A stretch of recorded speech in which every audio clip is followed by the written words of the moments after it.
Sir एक question है। क्या क्वेश्चन है, बोलो। सर मच्छर भगाने वाले अगरबत्ती से क्या क्या नुकसान होता है? मतलब लोग जो रात में सोते समय मच्छर भगाने वाला अगरबत्ती लगा करके सो जाते हैं, उससे क्या नुकसान होता है? जी ये पूछना है ना? जी। तुम भी सोता है? अगरबत्ती लगा कर हम नहीं सोता है? नहीं। पंखा लगा करके सो जाना है। क्या करना है? जी। पंखा लगा लेना है, मच्छरदानी लगा लेना, लेकिन अब भूल से भी अगरबत्ती लगा करके नहीं सोना है। आइए जानते हैं इसका क्वेश्चन क्या है। जो मच्छर भगाने वाला अगरबत्ती जो होता है, आप लोग देखे होंगे, एक लंबा वाला अगरबत्ती होता है और एक कार्ड पेपर भी टाइप का आता है। ये दोनों लगाने से जो लोग लगा करके इसको सो जाते हैं, इससे क्या क्या नुकसान होता है इसको आज हम लोग समझते हैं। सबसे बड़ी बात, अगर कोई रूम में सोते हैं, अगर मच्छर भगाने वाला अगरबत्ती लगा करके आप सो जाते हैं या रूम बंद करके लगा देते हैं तब सो जाते हैं, तो रूम बंद करके लगाने के बाद सोते समझिए सीधा बात है, मच्छर के साथ साथ आपके शरीर का वो जानलेवा चीज़ है, आपके शरीर के लिए बहुत ही खतरनाक चीज़ है, इसको जानना ज़रूरी है। सबसे पहली बात हम लोग जानते हैं, जो मनुष्य सांस लेता है ऑक्सीजन गैस, ठीक, लेकिन वो मच्छर भगाने वाला अगरबत्ती जो होता है उससे निकलता है कार्बन मोनोऑक्साइड। तब मनुष्य सांस लेता है ऑक्सीजन गैस, वो तो रूम में उसका जो गंध है फैला हुआ है, धुआं उसका फैला हुआ है, तो वो ऑक्सीजन के साथ साथ मनुष्य के पेट में चले जाता है, मतलब नाक के माध्यम से जो सांस लेगा तो सांस के माध्यम से क्या होता है, चले जाता है। सुनिएगा इसका क्वेश्चन क्या था। जो मच्छर भगाने वाला अगरबत्ती से सर हम लोग को नुकसान होगा क्या? बिल्कुल नुकसान होगा। समझिए क्या से नुकसान होता है।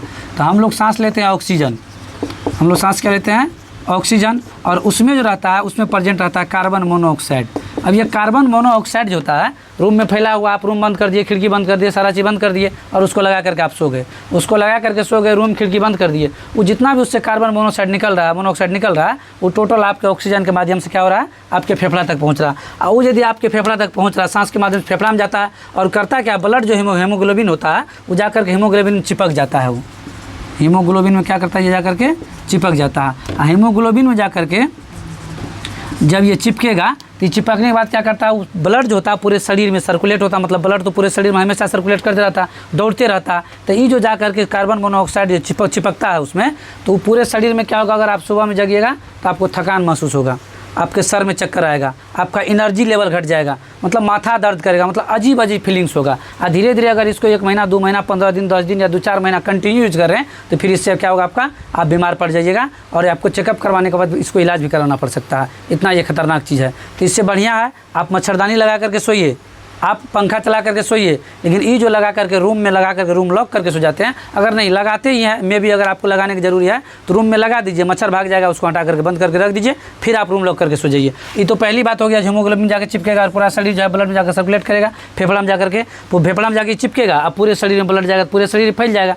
दूसरा बात क्या होता है, देखिए ये PM2.5 जो होता है ना, ये सबसे खतरनाक होता है। जैसे कुछ दिन पहले कोरोना वायरस आया था, ये कोरोना वायरस से भी छोटा होता है, मतलब बहुत छोटा नगण्य मात्रा में ये होता है ना, बहुत छोटा से भी बहुत छोटा ये क्या होता है, मैं इसको माइक्रोमीटर से भी नहीं देख सकते, इसको इतना छोटा से माइक्रोमीटर से भी छोटा होता है ये। और ये क्या करेगा, आपके शरीर में जाकर के धीरे धीरे क्या करेगा, जैसे ही शरीर में प्रवेश करेगा तो धीरे धीरे आपके लिए क्या करेगा, ये नुकसान का विषय बन जाएगा। और धीरे धीरे जब ये नुकसान का विषय बनेगा तो हम लोग करते क्या, हम लोग करने के लिए इसको कर लेते हैं, मतलब उपयोग में इसको ला लेते हैं, लेकिन इससे नुकसान क्या होगा आपको, इससे होगा आपको अस्थमा का बीमारी, ठीक, अस्थमा का जो बीमारी होगा आपको, इससे आपको होगा सांस लेने में समस्या।